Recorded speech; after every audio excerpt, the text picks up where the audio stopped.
और अब बात कर लेते हैं धुंध के हवाले से। तो पंजाब में शदीद धुंध के बायस फ्लाइट ऑपरेशन दरहम बरहम होकर रह गया है।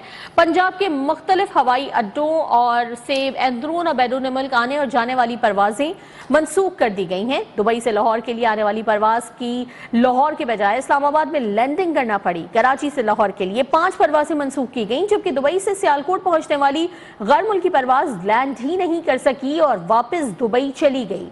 दूसरी जानिब निजी एयरलाइन की लाहौर से कराची की 3 परवाजें और कराची से इस्लामाबाद की 4 परवाजें मनसूख की गईं। जद्दा से कराची और लाहौर निजी एयरलाइन की परवाजें भी मनसूख कर दी गईं। पंजाब में धुंध के बायस मोटरवे पर भी हद निगाह इंतहाई कम हो गई है, जिसकी वजह से मोटरवे मुख्तलिफ मकामात पर ट्रैफिक के लिए बंद कर दी गई है। तर्जुमान मोटरवे ने आवाम से गैर जरूरी सफर और तेज रफ्तारी से गुरेज की अपील की है।